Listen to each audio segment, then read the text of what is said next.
Well, good morning, everybody. Welcome to the Social Media ROI lecture, one of my very favorite lectures that I like to deliver to our Splash Media U students because we deal with the big question of can you actually receive a return on investment from your social media marketing activities? And to me, that's such a laughable thing because it is called social media marketing. It's not social media or social networking.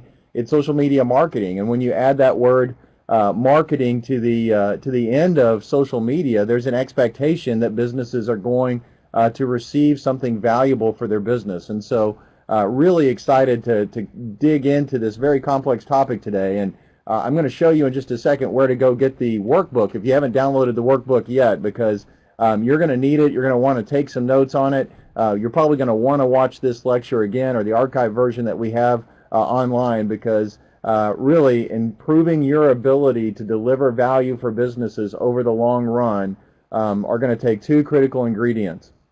One, what we talked about in last week's lecture, all about setting expectations, and we'll dig into that a little bit today.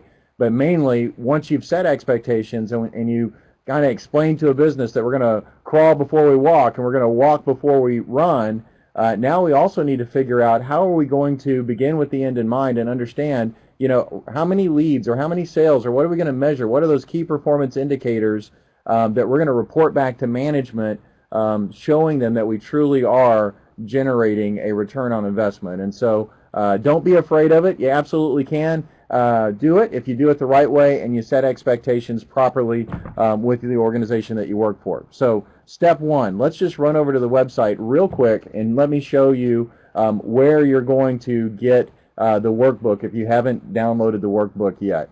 So I'm just going to go over here to courses. Don't pay attention to this over here on the left. That's what I see when I'm logged in. You guys get a slightly different view as students.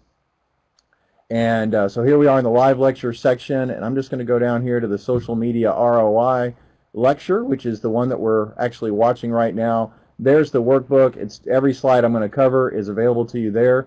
You're also going to want to use this worksheet. Now, you don't need the worksheet today for today's lecture. I just want you to know where it is. I'm going to use it as an example because this is a tool that we've developed for you. It's a tool that we use on the agency side of our business to collect all that data that's going to prove to management that you are actually generating a return on investment. But for right now, if you haven't downloaded this workbook, I'm still very analog. I like to take notes on paper. If you're like me, you might want to print this so you can take some notes as we go through the material today. So excited to dig in, and so let's go ahead and get started. So as you probably discovered as you go through any of our curriculum here at Splash Media U, we're very into making sure you understand the learning objectives of all of the content that you come in contact with us, and that's true here as well. When you touch base with us here at lectures, we want to make sure you understand what we're trying to accomplish. And so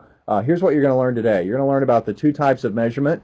Both of them are important. We're going to focus on one more than the other today. We're going to talk about how do you put social media on a quota. So even in the early stages of developing a strategy for a business and setting those expectations on what is value and when is value going to actually come to a business, you're going to be able to figure out through a top-down and bottom-up analysis process I'm going to show you today how to really put social media on a quota. The reason that you do all of these things beyond just reporting to management is so that you have the ability to refine your campaigns and spiral those campaigns in the right direction, which is the next bullet there. How do you troubleshoot? One of the reasons why we create things that we want to measure is so that we can manage by exception and focus on those areas that need our attention and not run around chasing our tail all the time. And so once we put ourselves on a quota, or social media on a quota, we then need to know how to troubleshoot. So when things aren't working the way that we hoped, how do we go in there and fix those things? And then the last thing that we're going to walk you through today is just how do you use this template that I just showed you where you can download it. How do you use that to report back to management? If this is your first lecture, we're very excited to have you join us today. I'm Paul Slack. I'm the president of Splash Media U. I've been in the internet marketing space for a long time. Really have found my passion here in working with students at Splash Media U and helping you become an incredibly valuable resource within any organization that you choose to work for. And so excited to connect with you. I'm also the instructor coach for general studies. So if you haven't begun your general studies curriculum, I'd encourage you to get in there and start digging through it. For those of you that are new to Splash Media U, just a word of warning or word of advice is probably a better way to say it. General Studies is a meaty course. It is one of the meatiest courses that we have, probably the most meaty course. And the reason for that is we're teaching you a lot of fundamental things like what is social media marketing, developing a strategy, and all those things you need to do to get a business going, things that you really need to understand before you start going through Twitter or Facebook or any of the other very important courses. And so if you're banging your head against the wall, please know that I'm here to support you and help you, and certainly want to interact with you as much as I can. I love it when students reach out to me, but also know that once you get through the general studies course, life gets a little bit easier for you. So hang in there. That's my word of encouragement for you today. Here's how you can reach me. There's my phone number, my email address. I would encourage you to reach out to me on Twitter. I'm out there active on Twitter all the time. And so feel free to connect with me at any point in time. Like I said, I'm very passionate about helping you become a successful social media marketer. We've talked about the resources that you need today, so let's jump right into today's content.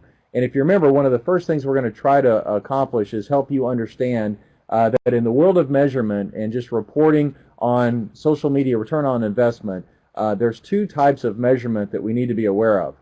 One is the macro type of measurement, and the other one is micro. And as I mentioned a little bit earlier, today we're going to dig on micro more than macro. I'm going to explain what both of them are to you here in just a second. But really, when we get down to return on investment and showing that we are producing value for a business, we're going to be in that micro world and showing some true value there. So we're going to spend a lot of time on that today.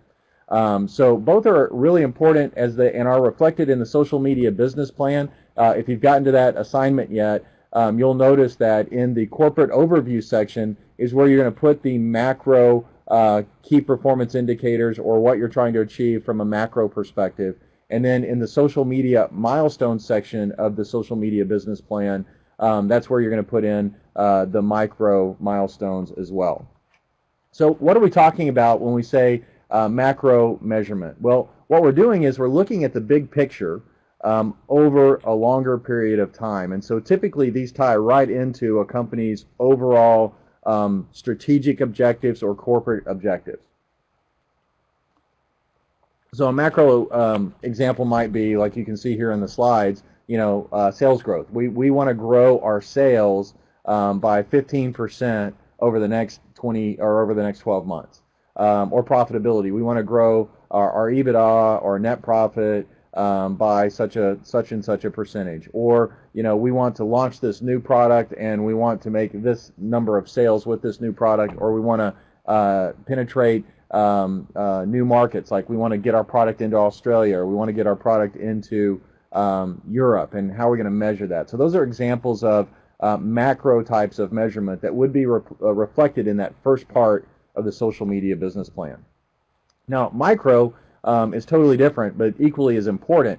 Micro looks at the key performance indicators during shorter periods of time. And so where macro is going to be looking at over the next year, even over the next 3 years, micro is going to be looking at quarters, weeks, days in some cases. And so examples of macro measurement might be cost per acquisition. What is our cost per acquisition? What is our cost per acquisition goal? Same with cost per lead, or other performance goals that are important to the business that you're working with. Some businesses are going to be all about community growth, and they want a big, vibrant Facebook community. And some businesses are going to be very concerned about conversion rates and how many people are jumping over to our website from social media, and how many of those people are actually requesting a quote or filling out a form or whatever the case may be. And in a lot of businesses, they're going to be all of these things, or even additional things that we'll talk about a little bit later on. So a way to think about macro versus micro is macro really answers the question, did we reach our destination?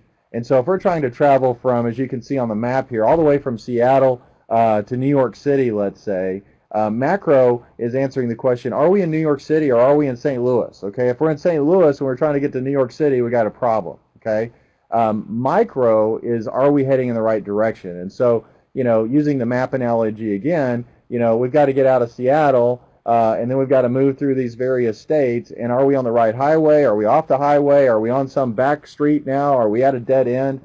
Macro measurement is going to give us the ability to tell if we're heading in the right direction. And that's so important, because that's those little course corrections that you're going to make over the course of a year is how you're going to ultimately hit your macro goal. One analogy I like to use a lot is a torpedo analogy.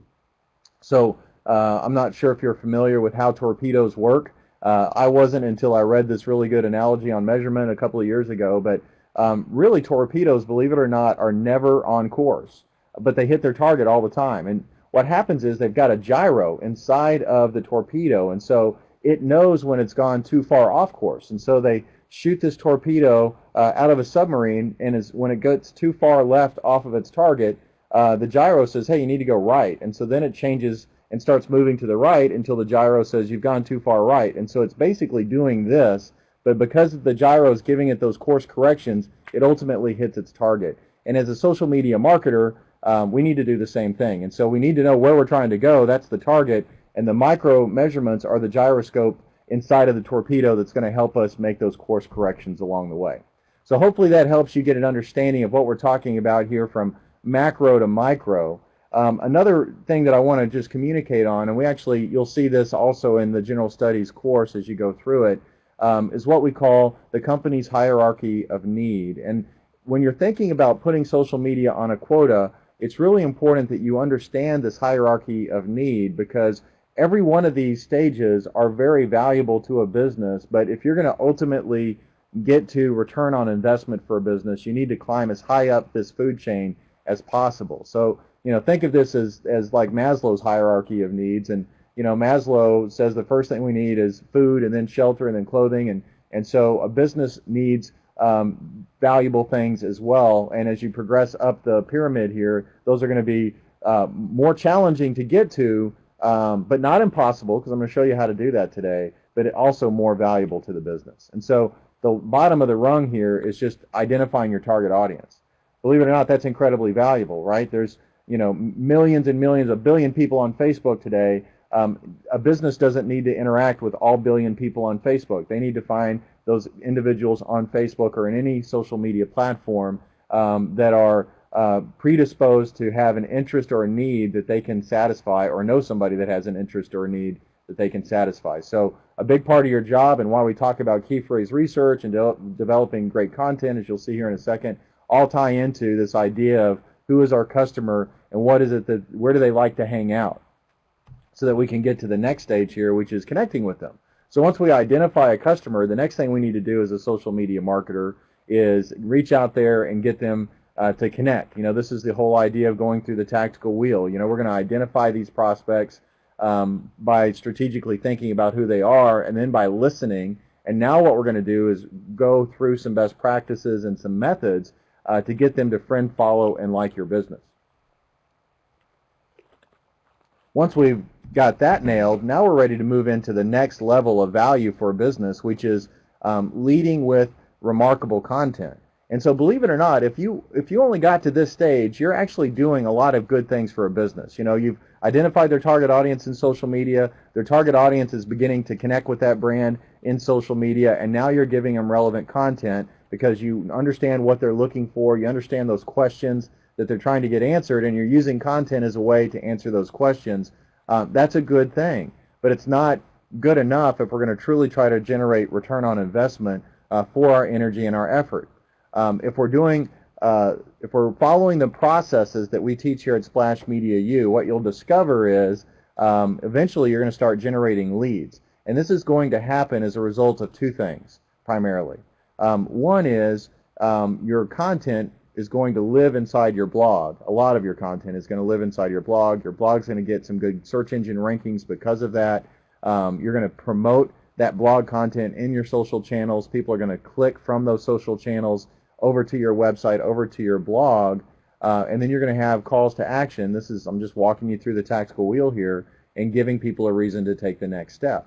You're also going to be following the 90-10 rule, where 10% of the time, you're going to get out there and tell people that you've got a special offer or a reason for them to take the next step. If you do those things, you will generate leads through social media, and now you're starting to produce something that you can go to management and say, look at me, look at what we've been able to do through social media.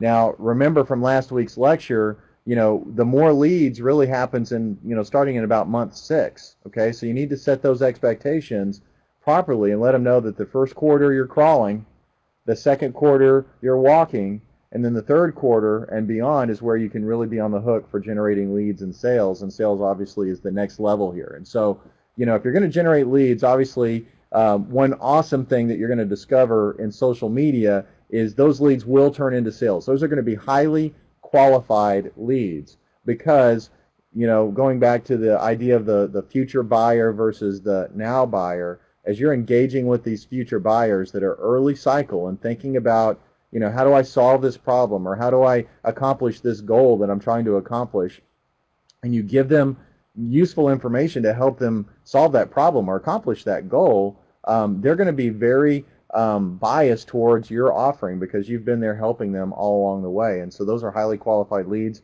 You're going to generate sales, and then ultimately, if you can show that you're producing sales for the business, you're going to very easily be able to show that you're producing sales at a very high margin. One great thing that you've got going for you as a social media manager is that the world of the internet is all about buyer-initiated media. In the world of traditional media, and I don't want to call that our competition because a business needs to work together. All departments within a business need to work together to achieve a common purpose. But let's just take traditional media for a moment and think about how that's a shotgun approach and how to get customers, we have to shotgun our message out to a lot of people that we think might be our target audience, hoping that we find that needle in a haystack that's going to be interested in our product or service at that particular moment in time. That's a very expensive model for generating leads, sales, and therefore you don't produce a lot of profit.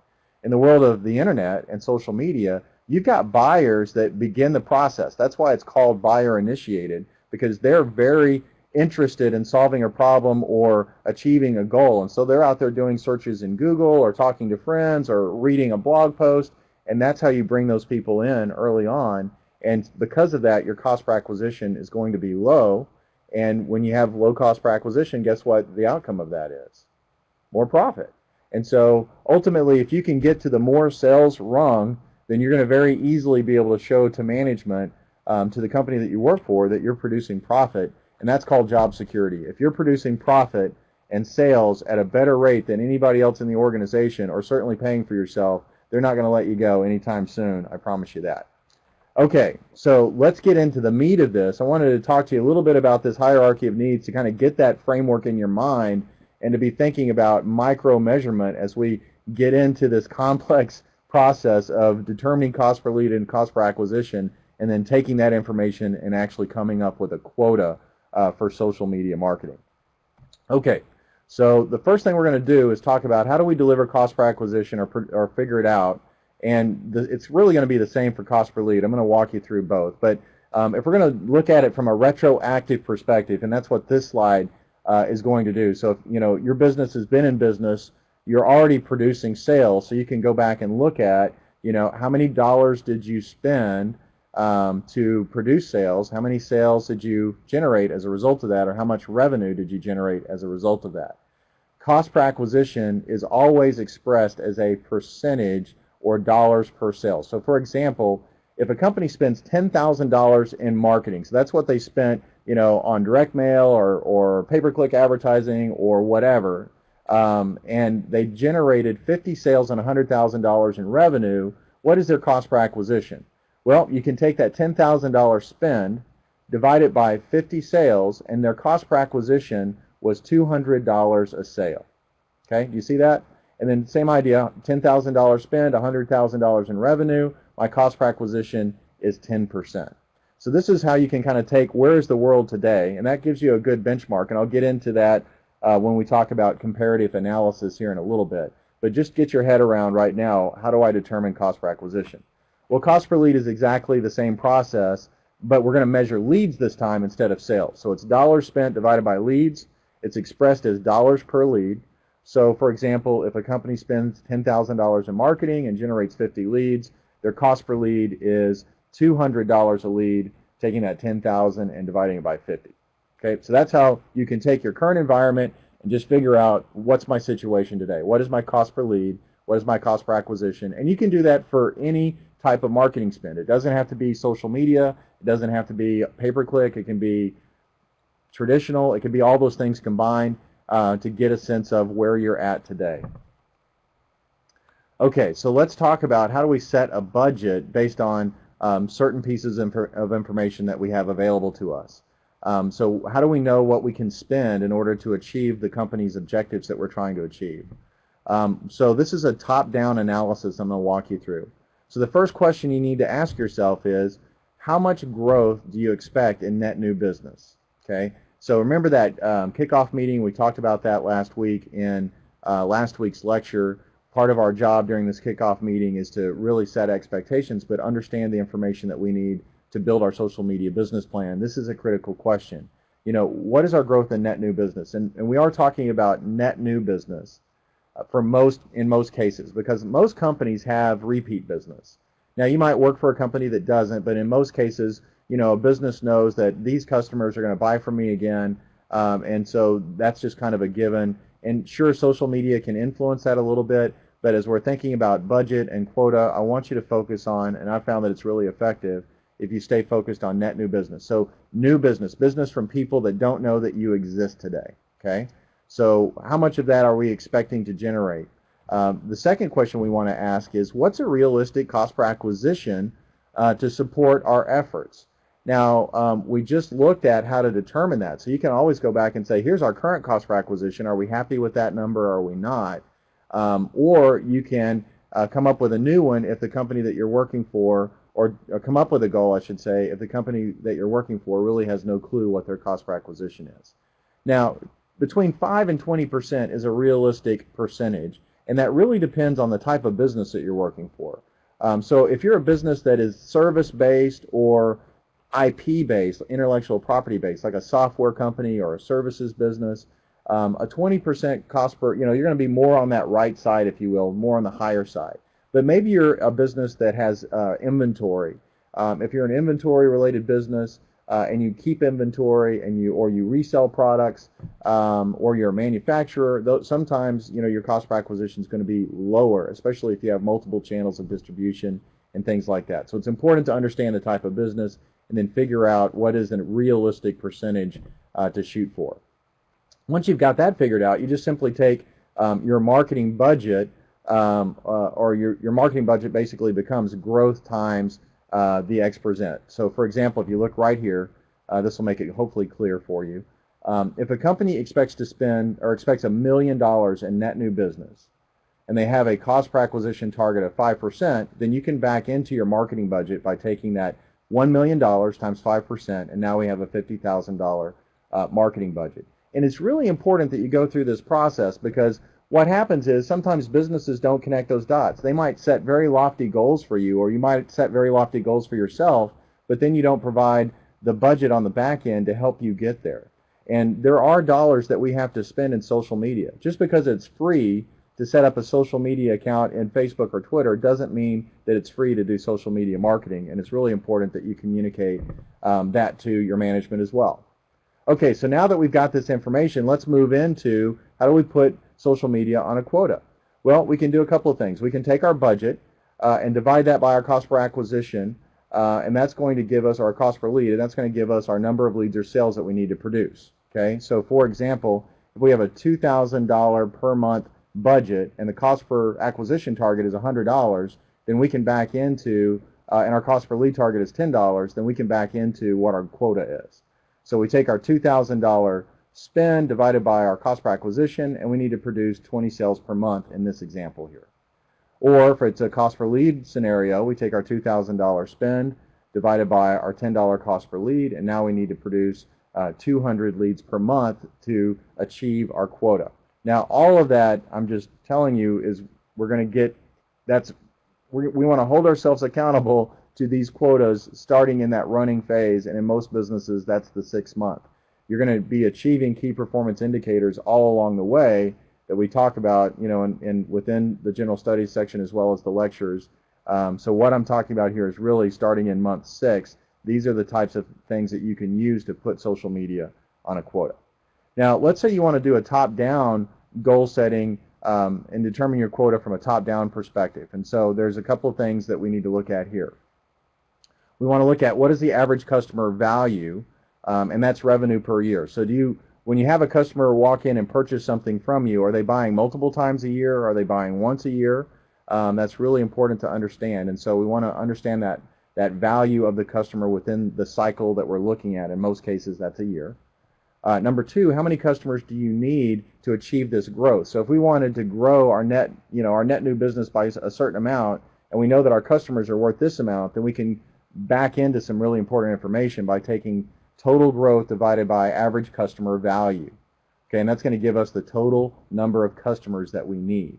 So for example, if we have $1 million growth, that's what we're shooting for, $1 million in net new business, and our customers are worth $1,000 a year to us, then we need 1,000 new customers to achieve that growth. Okay. Now the next question we need to ask is, what is our close rate? So how many leads do we need to produce to produce those number of new customers? And so that's simply taking the number of customers that you need. We just determined that, divided by our close rate, and that's going to tell us how many leads that we need.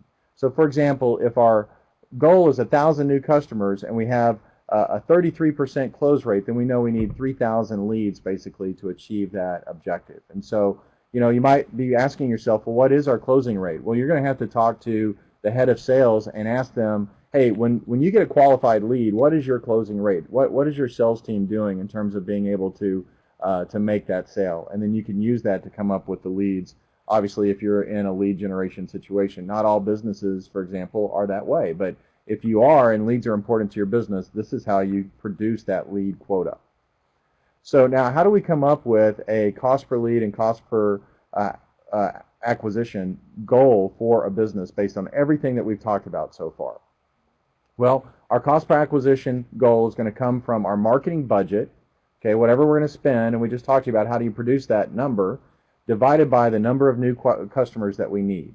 So if we have a $50,000 budget in this example here, and we need 400 new customers, now we're able to back into what our true cost per acquisition should be. Okay, so I've given you a way to figure out cost per acquisition based on where your situation is right now, and we're going to look at that again here in a second with a comparative analysis. But let's say you don't want to use that information. Let's say your boss is telling you that the way we've done it in the past doesn't work. That's why we hired you. We need somebody to come up with a new way of producing customers. This is how you can back into that information and put social media on a quota. So CPL works the same way. It's marketing budget divided by the number of leads that I need. So if I have a $50,000 budget and 4,000 leads is my requirement, then my cost per lead is $12.50 per lead. That's what I can afford to pay to generate leads, to generate the customers that are going to help my business achieve its objective and help me prove to management that we're actually doing something valuable or producing a return on investment for that company. So I told you you're going to need your workbooks today, and of all of the lectures that we go through, this is probably the one where you need it the most. And so let's look at this comparative method now. And so if your boss or you don't feel comfortable pulling out a crystal ball and kind of thinking about the future and what are those objectives that we're trying to achieve in the future, and you want to do a comparative method or do a look back in time as a way to generate your goals for the future, this is how you would do that. You would look at the last 12 months and very simply just say, well, how much did we spend in marketing? And then how many leads or sales or revenue did we produce with those dollars? And then you just simply take total dollars spent divided by leads or sales, and now you know what your cost per acquisition or cost per lead should be. And it's really important, just jumping down here to the third point, you need to ask yourself, is that good enough or should we try to do something better? So let's go back to this example, let's say. So if a company spent $100,000 in 2012 and they produced 200 new customers through that spend, that's a $500 cost per acquisition. Well, the very next thing you need to do is ask yourself or ask management, hey, it looks like last year we generated new customers across the company, not just social media, but across the board at a $500 cost per acquisition. Are you happy with that? Is that a good number? Would you take all the customers we could deliver to you for $500 a customer? And if management says, heck yeah, man, that's awesome, I'll take all the customers you can bring me, well, then that's probably a good goal. If they say, boy, that's really high, I thought we were producing customers at a lower number, then you might look at adjusting that. Now, when you adjust it, I wouldn't go try to cut it in half, okay? I might try to reduce it by 10%, because even then you're producing greater return on investment, right? Because if last year they generated new sales at $500 a sale, and you're able to show them this year in 2013 that you're generating sales at $450 a sale, then you're actually making them an extra $50 that goes right to the bottom line every single time a new customer buys through social media. So that's return on investment. That's paying for yourself. Okay, so hopefully you can use that information to figure out whatever your situation is, whether you need to do a comparative method or a top-down analysis to go in and figure out how, what is the outcome that we're really trying to achieve once we get into that running stage. And so what are the things that we need to measure in there in terms of producing or reporting back to management that we are achieving this return on investment? Well, you need to measure your hard and soft costs and divide those by your leads or sales. So hard costs are advertising dollars, development costs, and outsourcing costs. So if you're spending money in any of these areas, those would be hard costs that need to be factored into this. Okay, your soft costs would be your labor. So what are they paying you to do your job? Okay, if you have a team of people, what are their costs? And then whatever tools or training are lumped into that as well. So for example, if your boss is paying for you to be at Splash Media U, you might include that in your soft costs. Okay, and one thing, and you'll hear me harp on this a lot, these are things that we need to look at over a long period of time. So you don't want to measure these things necessarily in that crawling phase or the walking phase, because you're doing other things that aren't necessarily producing revenue on the back end. And so make sure that you focus on those things down the road. Okay, so take a deep breath. I know I covered a lot of that really fast, and like I said, you'll probably want to watch this class again, and I'm certainly available. We'll have time for Q&A here in a few minutes, but also reach out to me if you want to get some more help on this. It's really, really important that you don't be afraid of putting social media on a quota and looking management in the eye and saying, absolutely, if you give me the runway that I need to build these communities and get them active, then absolutely I can produce value for you down the road. That is actually tangible value in terms of leads or sales, however you're going to measure that. Okay, so why go through all this trouble beyond just reporting to management? Well, going back to the whole three-legged stool that you've heard us talk about of defining what winning looks like for a business, and then engaging in social media and measuring against those things that you've identified, defined, and documented, right? These are our key performance indicators. The reason you do those two things is it gets you to that refinement stage. The most important stage in your success of social media marketing is the refinement stage. This goes back to that whole idea of the torpedo. You've got to have that gyroscope so you can make these adjustments as you're going down the road, and you want to manage by exception. You don't want to have to look at this massive effort that you have of doing social media marketing the right way for a business and try to manage all of that. You need to be able to manage it by exception. And what I mean by that is focus on the things that are either not working correctly, and you know that by your goals, okay, these things we've been talking about today. So that's where you need to be spending your energy. You need to be asking yourself the difficult question, why isn't this working here the way that I thought that it would? Why aren't I generating any traffic from Facebook or Twitter or whatever the case may be?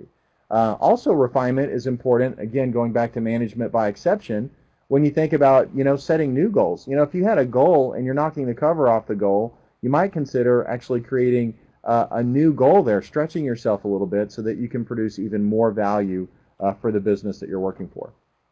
Okay, and so we've kind of just talked about this whole idea of management by exception, making these changes for improvement, creating new objectives. That's, so much of what social media managers do today is all about, community management and engaging with their target audience in social media. Those are all really important things. I am not here to discount those things. But if you want to move yourself into elite status, if you want to become a social media strategist that can truly generate value for a business, these are the things that are going to set you apart. And so I really encourage you to take these things to heart. Okay, so how are we going to use measurement to actually troubleshoot where we are? And I'm going to walk you through a few things here to consider. So here are the big ones that typically stand out. So as you're going to, go into a social media campaign, and now we're in that running stage, where are you going to have some hiccups along the way? One is going to be community growth. Now that one's really early cycle. You're going to be able to start measuring community growth before the running stage, but it's a means to an end. So we've got to have that community. We've got to build the community before we can activate it, before we can monetize it. And so you're going to be able to see if that's a troubleshooting area for you. And we're going to talk through some best practices there. Another very common troubleshooting area is traffic. We have this blog-centric approach that we teach here at Splash Media U, and so our goal is, ultimately to get these people out of these social sites and into your environment, your blog, and so you would measure that by traffic. How many people are actually landing on your website or blog from social, and so you might want to troubleshoot that. Maybe you're not hitting those goals that you were hoping to achieve. And then conversions. Ultimately, we want to generate leads, we want to generate sales, so those are areas that we're going to troubleshoot as well. So if we're having community growth issues, here's some things to think about to try to fix that over the next 30 days, let's say. One, you might improve your cross-promotion. You might certainly look at, hey, I'm not getting it done over here in Facebook, but I'm killing it in Twitter, or I'm killing it in LinkedIn. What can you do to cross-promote in those sites where you're doing a really great job, letting them know what you're doing in Facebook, let's say, or the social media site that's not doing so well? So maybe you kick up that cross-promotion a little bit to try to get people to be active with you in the other social site. Activation. We talk a lot about activation here. We teach the 6-step activation process, but that's something that you don't just do one time. You need to be reaching out to your employees all the time, to your partners all the time, to your customers, getting them to engage in the conversation. These are some of the best people that you want engaged in the conversation inside of social media. I mean, your employees know your business inside and out. Your customers, I try to say partners and customers at the same time. It didn't come out very well.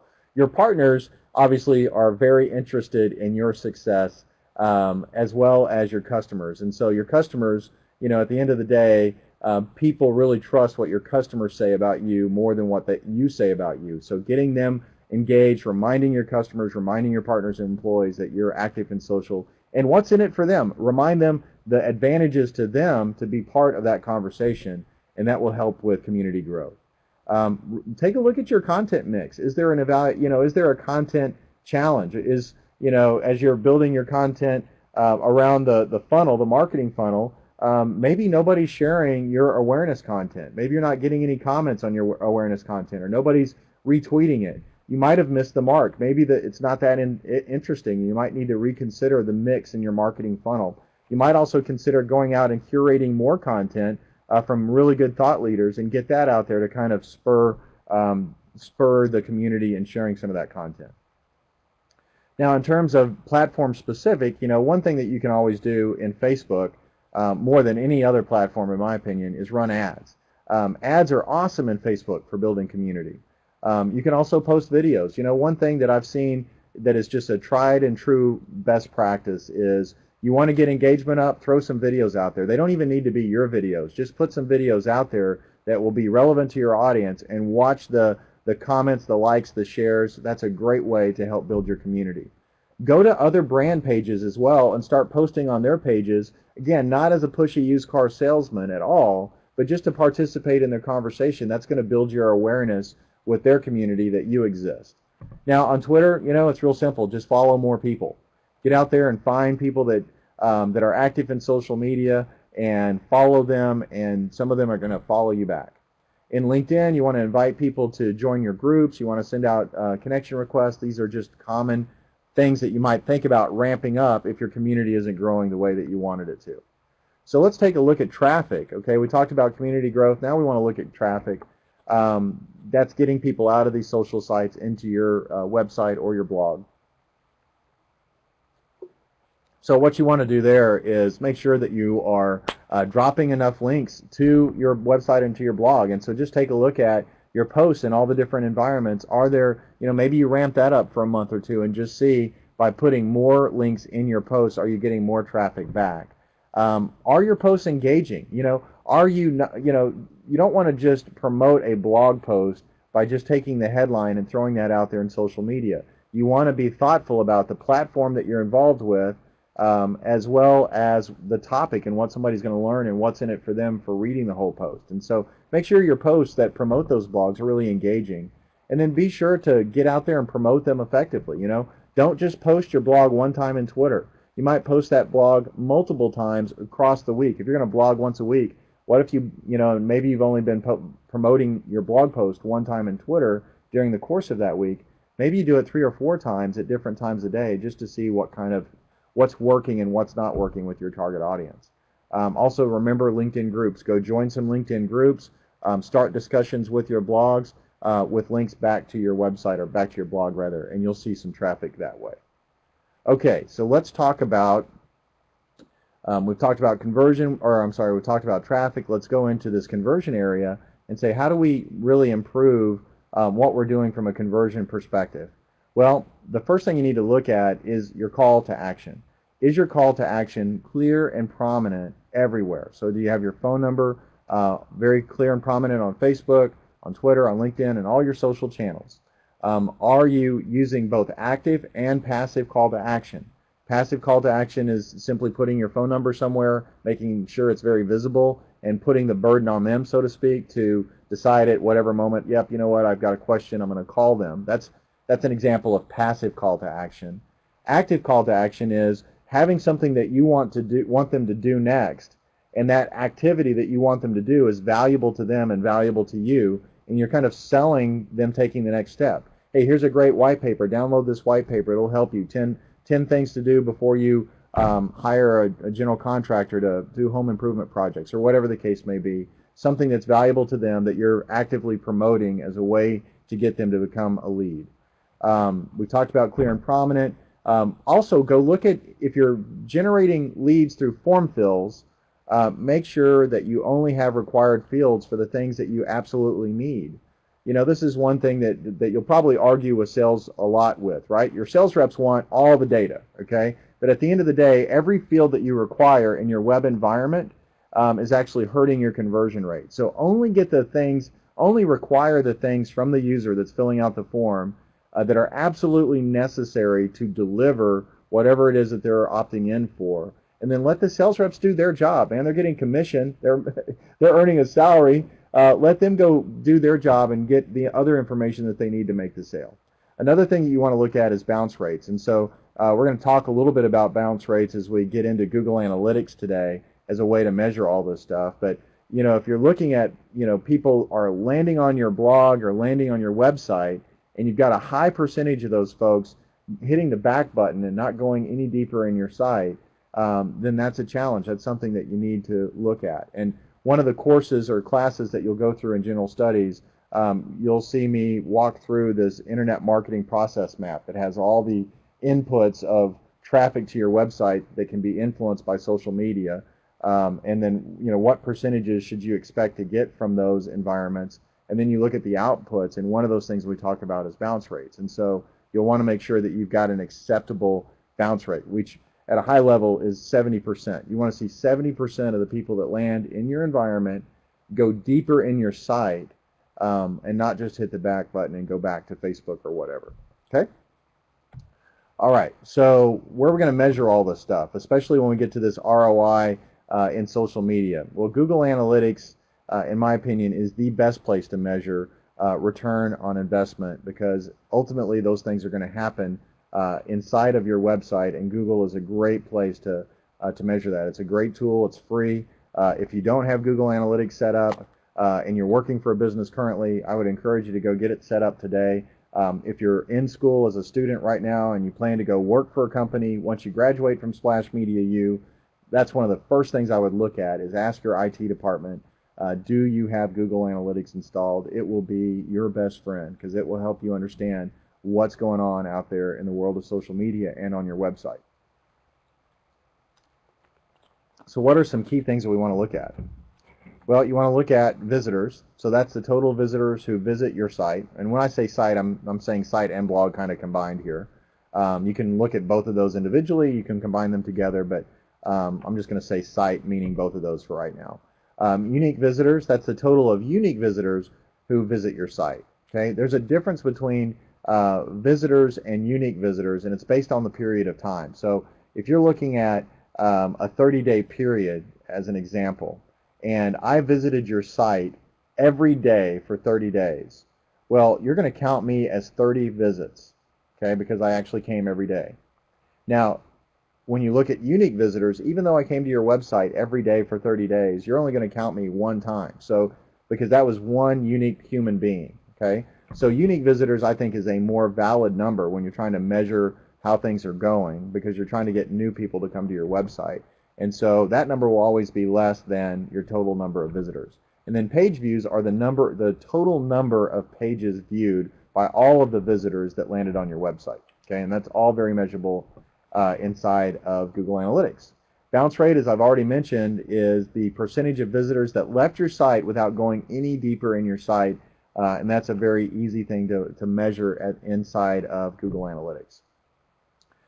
Then you have your different traffic sources, and so Google Analytics calls direct traffic basically anybody that types in your URL. So they literally they either have it bookmarked, let's say, they just click on a bookmark in their browser, or they actually go to the address bar and they type in your address. That's what direct traffic is. Referring traffic is any traffic that comes from another site. Now, I'm going to show you how to put in some advanced segments here in a second, because when you think about it, you know, Facebook is another site. It's not your site. It's another site. Twitter is another site. LinkedIn, the same thing. And so Google, by default, is going to count all of that traffic as referring traffic. But if you're wanting to segment that out and look at just your traffic from social, you're going to have to do some customization, and I'm going to walk you through that in just a second. And then the next traffic source is search engines, and we all know what that is. That's traffic from Google or any other search engine that's out there. So how do we do these advanced segments that I just mentioned to you? It's pretty simple. I'm going to walk you through this three-step process, and then I'll actually go to Google and show you how to do it. So step one is you're going to click on advanced segments up here. Step two is you're going to click on new custom segment, and then step three, you're just simply going to add the sources of traffic. Okay, those are the social media sites that we want to focus on, and then you have a segment that you can measure. So let me show you how to do that. Bear with me. There we go. Okay, well, you know, wrong browser. There we go. Okay, I'm inside Google Analytics now, and you can see this is the home page that you see when you log in. I'm going to try to make this a little bit bigger for us. And notice right here, there's step one. There's advanced segments. Okay, I'm going to click on that. And then over here, I'm going to create new custom. And then we're going to go to this drop-down box, and you need to type in source, because we're going to say we want to measure things coming from a particular source. And then over here is where you just simply put those sources in. As I type in Facebook, you can see that it puts in Facebook, and I just click that. And then I can add more segments, and you'll notice that when I typed in Facebook, there's m.facebook or Facebook. You really don't need to do all of those, because if you just put in Facebook at a high level and have containing, then it's going to bring in anything that's got Facebook in the URL. You can also change this to be exactly matching, but for our purposes, I would say keep it at containing. So you're going to want to do that for Twitter, as well as LinkedIn, as well as any other social media site that you're working with, Pinterest or whatever. Now, Twitter has got this t.co, so you're going to want to make sure you've got t.co in there as well. When they shorten links, that's what they look like when they come through your website. All of that is in the workbook, but I just wanted you to be aware of that as well. And so once you're done with the segment, put that back in there. You just simply save it, and you can't really see that, it's over here because I've got the screen so big. And then you move on. And you've got your segment ready to go. So that's how you do an advanced segment inside of Google Analytics, and you'll want to do that for your social traffic. So other things that you can use other tools rather that you can use to try to track your social media activities. One is Bitly, which is a URL shortener. I really like using Bitly because it gives me some great analytics. It's bitly.com is where you go to set that up. And you can also combine Bitly with some of the other posting tools or publishing tools that are out there, and you get really great insights on how many people clicked on those links, how many people shared those links, and so that's a really great way, especially if you're dropping a lot of links out there, and you want to see, how well is my link doing in this particular environment. You're able to see that. Shares on blog. So if you've got the the share features on your blog, which everybody should have those, you can actually go to your particular blog post and see how many people are actually sharing your blog. Socialmention.com is a great way to measure your brand awareness. It'll give you sentiment. You can type in your company name, you can type in a product name, and over there it'll give you sentiment, positive or negative. It's a free site. It's a great tool. One thing, if you're generating phone calls, maybe you're a high consideration purchase company, leads are really important for your business, or phone calls just in general are really important for your business, I highly encourage you to get a call tracking tool. We use call tracking metrics for our agency side of our business. It works really well. That way we can log in to a tool and it tells us how many phone calls. We can assign different phone numbers for different social media platforms. So we can have a phone number for Facebook, we can have one for LinkedIn, then we can look at the data and see how many calls LinkedIn produced. We can even listen to recorded calls, which is great for just getting insights in what people are asking about or talking about, or how well the sales reps are doing as they're following up on those. So those are just some other things to consider in reporting back to management on how well you're doing and how well you're achieving that return on investment that we've been talking about. Okay, for the last few minutes that we have together today as it relates to what I wanted to share with you before we move into the Q&A session, I want to direct you to this tool that we've produced. You can download it, as I showed you at the beginning of today's lecture, right in this lecture module. It's a spreadsheet. There's nothing really fancy about it, but it's just a place to collect all the data that you might want to collect over time and produce high-level reports for management. So I don't know that you'd ever show management this particular page, but you can use this page to produce charts and graphs and things like that. So let's walk through each of these different sections. So there at the very top, that's where you can put in your corporate objectives, whatever those are that you want to measure. Now, when you download the report, you'll notice that I've got a tab that's a blank tab for you, and then I've got a copy of that tab with data filled in. So you'll want to use the blank tab to put your own data, but so that you've got a reference point, you just click on the other tab. It'll give you an example that you can use.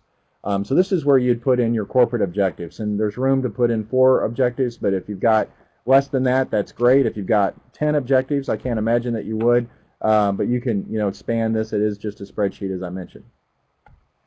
Below that, we've got our activity goals, and so this is where you're going to show that you're producing. Remember, in that crawling stage, one of the things you want to measure is behavior. If I had a goal of doing a blog a week, am I actually producing 4 blogs a month? And so you can go in and customize this to whatever those activity goals are. How often do you want to post in Facebook? How often do you want to post in Twitter, LinkedIn, YouTube, all those things? And again, modify this, customize it however you want. Below that is community growth. And so community growth is where you just simply go and record what your community size is over time. Then you have your traffic. And so notice here that we've got our overall traffic. So you want to measure that, because if you haven't watched the lesson on the Internet Marketing Process Map, one thing that you're going to discover is that we think and know that the work that you do is going to impact not only social traffic to your website, but you're going to have a positive impact on overall search traffic to your website, as well as just overall traffic. And so you want to measure that bounce. If all you're doing is reporting to management about social media traffic, you're selling yourself short, because you're actually influencing these other areas as well. And this is where you're going to record that data. It all comes right out of Google Analytics. Then you've got your conversion data down here. And again, you can get this right out of Google Analytics as well, or call tracking, or however you're going to be measuring form fills or phone calls or whatever the case may be. This is where you'll actually record your conversions, whether those are leads or sales.